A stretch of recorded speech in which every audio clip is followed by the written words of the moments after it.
Hello નમસ્કાર વિદ્યાર્થી મિત્રો, વેદ ડિજિટલ એજ્યુકેશનમાં આપનું હાર્દિક સ્વાગત છે। આજે આપણે ધોરણ 5 વિષય ગણિત ગમ્મતની અંદર ત્રીજું પ્રકરણ કેટલા ચોરસ, તો એની અંદર ભાગ 3 ની સરળ સમજૂતી જોવાના છીએ। તો ખાસ વિદ્યાર્થી મિત્રો, ચેનલમાં નવા હોય તો ચેનલ સબસ્ક્રાઇબ કરી બાજુમાં આવેલા બેલ આઇકનને પ્રેસ કરો, જેથી તમને અવનવા વિડીયોની માહિતી નોટિફિકેશન મળી શકે। વિડીયો લાઈક કરો, તમારા મિત્રો દોસ્તોને શેર કરો। તો આગળ મિત્રો આપણે ભાગ 2 જોઈ ચૂક્યા છીએ, ભાગ 1 અને ભાગ 2 એના વિડીયો તમારે જોવા હોય તો મળી જશે। ક્યાંથી મળશે હું તમને જણાવું। જો પાના નંબર 45 પર ચોરસ ખાના દર્શાવેલા કાગળમાં એક નાના ચોરસની બાજુ માપવાની છે। તો આવા 5 ચોરસ જો તમે જોઈ શકો છો, 1 2 3 4 અને 5 ચોરસનો ઉપયોગ કરીને તમે જેટલા આકાર બનાવી શકો તેટલા બનાવવાનો છે। 3 આકાર તમારા માટે દોરેલા છે, બરાબર। તો અહીંયા વિદ્યાર્થી મિત્રો 3 આકાર છે, જો 1 ચોરસ 2 3 4 અને 5 ચોરસનો ઉપયોગ થયો છે। અહીંયા પણ 1 2 3 4 અને 5 ચોરસનો ઉપયોગ થયો છે।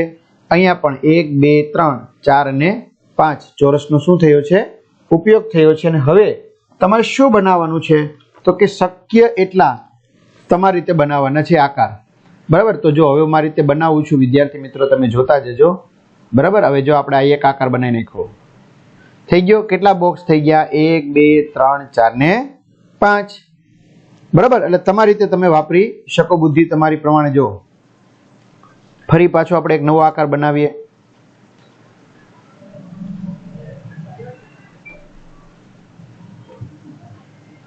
જો આ નવો આકાર થઈ ગયો, 1 2 3 4 ને 5 બોક્સ, બરાબર।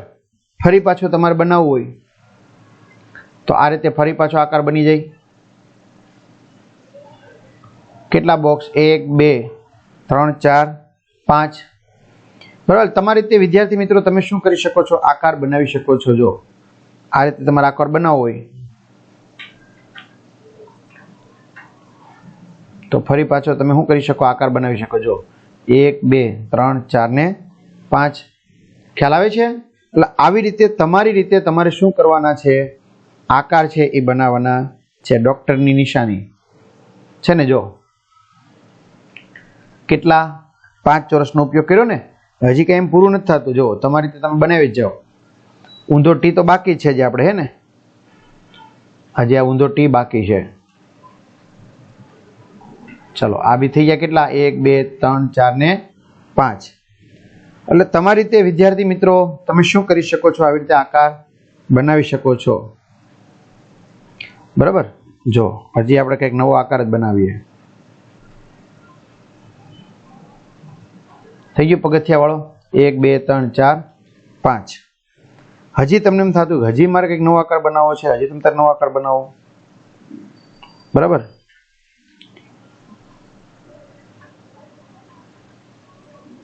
એક 2 3 4 5 તમને એમ થતું હજી મારે કંઈક નવો આકાર બનાવવો છે, તો હજી નવો વિદ્યાર્થી મિત્રો આકાર બનાવો। થઈ ગયા 1 2 3 4 5। તો આ રીતે તમે આકાર બનાવી શકો છો। અને હા, આપણે જે વિડીયોઝ જોવા છે બીજા, તો આપણે વેદ ડિજિટલ એજ્યુકેશન નામની એપ્લિકેશનમાંથી તમને બધા જ વિડીયો, અસાઇનમેન્ટ, પરીક્ષાના પેપર, એકમ કસોટી, સ્વાધ્યાયન પોથી, પ્રોજેક્ટ, પ્રવૃત્તિ બુક ડાઉનલોડ કરી મોબાઈલ નંબર નાખી રજીસ્ટ્રેશન કરી ધોરણમાં જઈ તમારા ધોરણ પ્રમાણે, વિષય પ્રમાણે વિડીયો જોઈ શકશો, બરાબર। આગળ જોઈએ વિદ્યાર્થી મિત્રો, તમે અલગ અલગ કેટલા આકાર દોરી શકો છો, તો હું આ 5 ચોરસનો ઉપયોગ કરી અલગ અલગ કેટલા આકાર દોર્યા મિત્રો, આપણે 12 આકાર દોર્યા છે।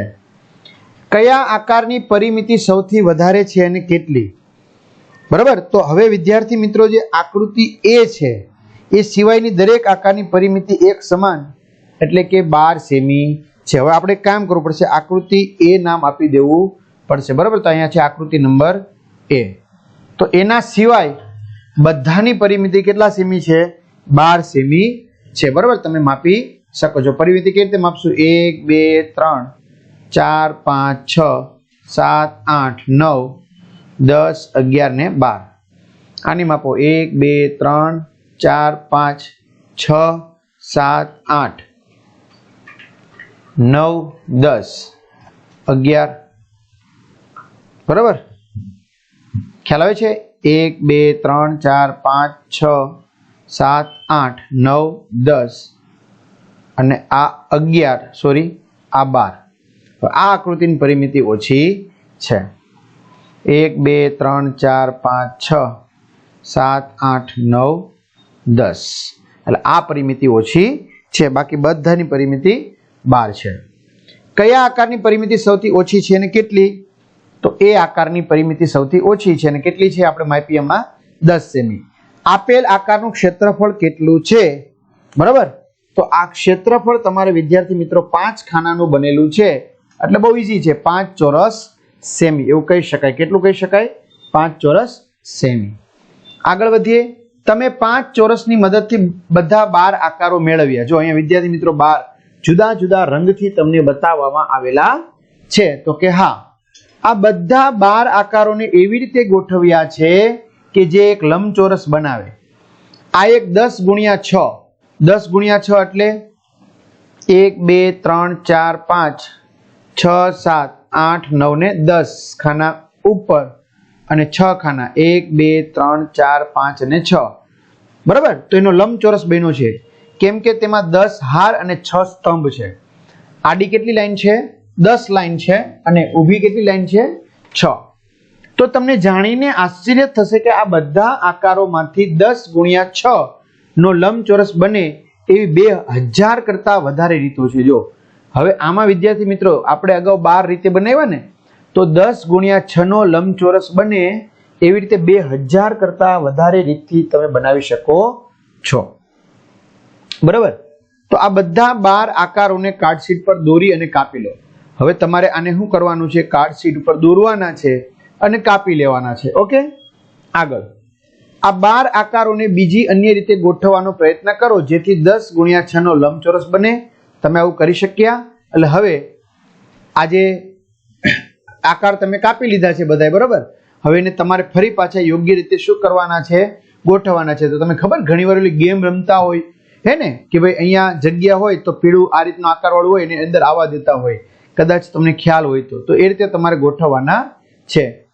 તો તમારે આ બધા 12 આકારોથી 5 ગુણ્યા 12 નો લંબચોરસ બનાવવાનો છે. તેના માટે પણ 1000 કરતા વધારે રીતો છે. જો તમે એક રીતે પણ શોધી શકો તો ખૂબ જ સરસ. બરાબર, તો અલગ અલગ વિદ્યાર્થી મિત્રો કેટલી રીત? 1000 કરતા પણ વધુ રીતથી તમે શું કરી શકશો? બનાવી શકશો. તો આપણે કંઈ ખાસ બનાવવાની જરૂર નથી, કારણ કે ફરી પાછો આવડો મોટો આકારની જરૂર પડશે. ચાલો આગળ. રમતનો સમય. અહીં એક શતરંજનું બોર્ડ છે જેને ચેસ કહો છો. તો તમારા મિત્ર સાથે 12 આકારોનો એક સમૂહ લઈ અને આ તમારે શું કરવાનું છે? રમત રમવાની છે. બરાબર, તમારા મિત્ર સાથે 12 આકારોનું શું લઈ લેવાનું? એક સમૂહ લઈ લેવાનો અને તમારે આ શતરંજની રમત છે તો રમત રમવાની છે. ચાલો આગળ જોઈએ. પહેલો ખેલાડી સમૂહમાંથી એક આકાર લઈને આ બોર્ડ પર એવી રીતે મૂકશે જેથી 5 ચોરસ ઢંકાઈ જાય. જો હવે એક આકાર લઈને તમારે મૂકવાનો એટલે કેટલા ચોરસ ઢંકાઈ ગયા? 5. બીજો ખેલાડી બીજો એક આકાર લઈને આ બોર્ડ ઉપર એવી રીતે મૂકશે કે પહેલા આકાર ઉપર ન આવવો જોઈએ. બરાબર, એટલે બીજા ફરી પાછા 5 બોક્સ ઢંકાઈ જશે. તો વારા પરથી તમારામાંથી કોઈ આગળ ન વધી શકે ત્યાં સુધી ચાલુ રાખો. જે છેલ્લો આકાર મૂકશે તે વિજેતા ગણાશે. તમારી પોતાની લાદી બનાવો. ગણિત ગમ્મત ધોરણ 4 માં પાના નંબર 117 થી 119 પરની તળિયાની પેટર્ન યાદ કરો. તમારી એક સાચી લાદી પસંદ કરી તેને ત્યાં સુધી લગાડવાની હતી જેથી વચ્ચે કોઈ જગ્યા ન રહે. યાદ આવ્યું? ઓકે, તો આ રીતે પણ તમે શું કરી શકો છો? લાદીને ફિટ કરી શકો છો. જો અહીંયા લાદીની પેટર્ન છે. જીરી એક દુકાનમાં ગઈ અને ત્યાં ભવ્ય તળિયામાં અલગ અલગ પેટર્નની લાદીઓ જોઈ આશ્ચર્યચકિત થઈ ગઈ. કેટલી સુંદર છે આ પેટર્ન છે ને. જો સરસ મજાનો ઘોડાની હોય એવું લાગે છે. તમે તે લાદી શોધી શકો જેનો વારંવાર ઉપયોગ કરીને દરેક ભવ્ય તળિયાની પેટર્ન બની હોય. દરેક પેટર્નમાં આ લાદી પર વર્તુળ દોરો. બરાબર, તો તમે એનો ઉપયોગ કરી શકશો કે જ્યાંથી આ પેટર્ન બની હોય એ લાદી તમારે ગોતવાની છે. બરાબર, તો વિદ્યાર્થી મિત્રો આ રીતે આપણે શું કરી શકીએ? લાદી છે એની આ શું બની હશે? પેટર્ન બની હશે. અહીં પણ તમે શું કરી શકશો? તો જે આ લાદી છે એની આનો વારંવાર ઉપયોગ કરવાથી શું બની હશે? એની પેટર્ન બની હશે. અહીંયા પણ આનો વારંવાર ઉપયોગ કરવાથી શું બની હશે? એની પેટર્ન બની હશે. બરાબર.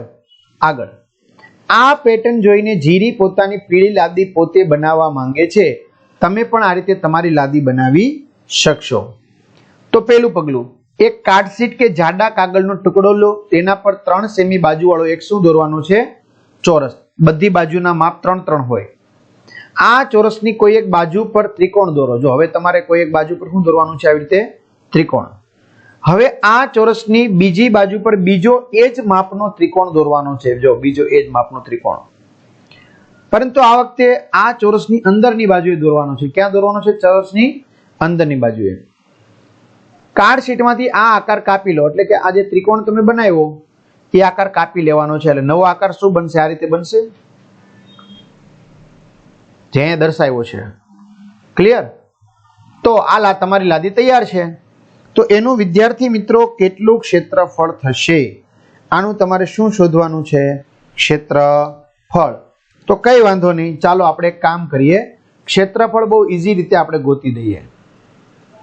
બરાબર. આ ક્ષેત્રફળ છે એ આપણે શું કરીએ? બહુ ઈઝીલી રીતે ગોતી લઈએ. તો કઈ વાંધો નહીં, ચાલો આપણે બોક્સ બનાવી નાખ્યા. તો કે હા, કેટલાના? 3 સેમીના હતા ને, તો 3 સેમીના શું બનાવી નાખ્યા આપણે? બોક્સ. ક્લિયર? હવે જેટલા બોક્સ રોકે એટલું ક્ષેત્રફળ થાય. તો વિદ્યાર્થી મિત્રો અહીંયા 6 બોક્સ આખા થશે. બરાબર. 6 બોક્સ કેવા થયા? આખા. એક અડધા કરતા પણ વધુ ચોરસ છે. જો એકની અંદર અડધા કરતા પણ કેવું ચોરસ છે? વધુ. આ અડધા કરતા પણ વધુ, એટલે આપણે એને એક જ ગણી શકાય. અને 4 અડધા ચોરસ છે. 1, 2, અહીંયા 3 અને અહીં 4, એટલે વત્તા 4 અડધા ચોરસ. ચાલો 6 વત્તા 1 વત્તા 2 દુ 4, એટલે 2 આવશે. તો કેટલા થશે? 9. તો વિદ્યાર્થી મિત્રો એનું 9 ચોરસ સેમી ક્ષેત્રફળ થાય. અને આમાંય તમે વિચારી શકો છો, જો હું તમને બીજી રીત કહી દઉં, એકદમ સરળમાં સરળ, એકદમ સરળમાં સરળ, એમાં કઈ ઘટે જ નહીં. જો 3 ગુણ્યા 3, તો 3 તેરી 3 ગુણ્યા 3 નું ક્ષેત્રફળ 9 સેમી. કેમ? તો વિદ્યાર્થી મિત્રો તમે અહીંયા આટલો ભાગ વધાર્યો છે, તો જેટલો ભાગ વધાર્યો છે એટલો ભાગ તમે શું કરી નાખ્યો છે? બાદ કરી નાખ્યો છે. જો અહીંયા ઉમેર્યો છે તો અહીંયા શું કરી નાખ્યો છે? બાદ કરી નાખ્યો છે. એટલે સરવાળે તમે કઈ ફેરફાર કર્યો નથી. એટલે 3 ગુણ્યા 3 9 સીધું થઈ જશે. ચલો તમારી લાદીનો ઉપયોગ કરીને એક પેટર્ન બનાવો. તો જો આપણી લાદીનો ઉપયોગ કરીને વિદ્યાર્થી મિત્રો શું બની છે? સરસ મજાની એક પેટર્ન. એક કાગળ પર આકારને અંકિત કરો, તેનું વારંવાર પુનરાવર્તન કરતા જાઓ, પરંતુ ધ્યાન એ રાખવાનું છે કે તેમની વચ્ચે કોઈ સ્પેસ રહેવી જોઈએ નહીં, જગ્યા ન રહેવી જોઈએ. જીરીએ તેની પીળી લાદીથી એક પેટર્ન બનાવી. જો તમે તેની લાદીનું ક્ષેત્રફળ જાણો છો, કેટલું છે? 9 ચોરસ સેમી. ચાલો જવાબ આપો. તેને કેટલી લાદીનો ઉપયોગ કર્યો હશે? તો વિદ્યાર્થી મિત્રો આપને જોતા ખ્યાલ આવી જાય છે કે તેણે 12 જેટલી લાદીઓનો શું કર્યો છે? ઉપયોગ કર્યો છે. કેટલી લાદીનો?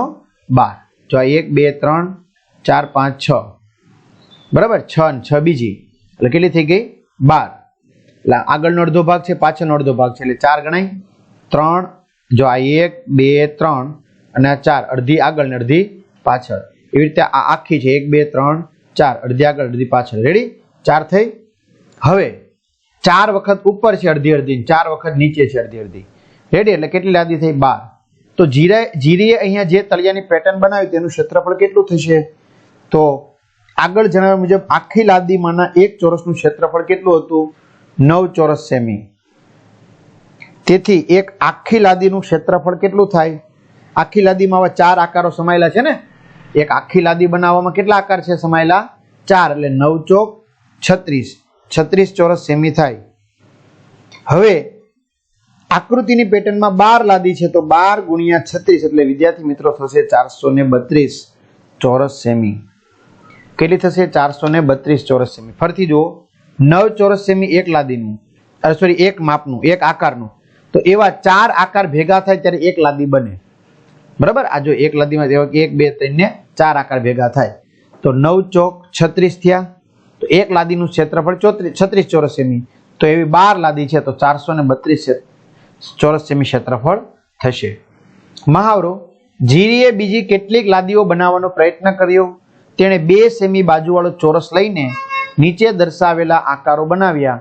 હવે ધ્યાનથી તમારે આકાર A, B, C અને D લેવાના છે. કોઈ પણ ખાલી જગ્યા સિવાય કયો આકાર તળિયાને બરાબરનો ઢાંકી દેશે? તમારે કોઈ ખાલી જગ્યા રહેવી જોઈએ નહીં. તો વિદ્યાર્થી મિત્રો, આકાર C છે અને આકાર D છે એ કોઈ પણ પ્રકારના ખાલી ભાગ સિવાય એ તળિયાને ઢાંકી દેશે. બરાબર. અને આકારનું ક્ષેત્રફળ કેટલું થશે? તો 2 સેમીનો ચોરસ છે એટલે 2 ગુણ્યા 2 એટલે કેટલા થઈ ગયા? 4 ચોરસ સેમી. કેટલું? 4 ચોરસ સેમી. કેમ? અહીંયા ઘટ્યું એટલે આગળ વધ્યું, અહીંયા ઘટ્યું એટલે અહીંયા આગળ વધ્યું, અહીંયા 2 લીટી ઘટી 2 લીટી વધી. એવી રીતે આ આકારોની લાદી બનાવીને તમારી નોંધપોથીમાં અલગ અલગ ચિત્ર બનાવો. હવે તમે ચોરસમાંથી તમારી પોતાની નવી લાદી બનાવો. શું તમે એ જ ત્રિકોણમાંથી બનાવી શકો છો? ચાલો તો તમે પ્રયત્ન કરો. તો હા વિદ્યાર્થી મિત્રો, આપણે એનો ઉપયોગ કરીને પેટર્ન બનાવી શકીએ છીએ. બરાબર. ઘણા આવી રીતની પેટર્ન બનાવતા હોય ને, આ રીતની લાદીની. બરાબર. એટલે તમારી રીતે અલગ અલગ લાદીની પેટર્ન બનાવી શકો છો. તો ખાસ સબસ્ક્રાઇબ કરો ચેનલને, જેથી તમને આવા અવનવા વિડીયોની માહિતી, નોટિફિકેશન મળી શકે. તમારા મિત્રો દોસ્તોને જાણ કરો. અને હા, આના પછીનું 4થું ચેપ્ટર છે ભાગ અને પૂર્ણ, જેની ચર્ચા આપણે પછી કરીશું. તો અહીંયા સુધી રાખીએ. અસ્તુ. જય હિન્દ, જય ભારત.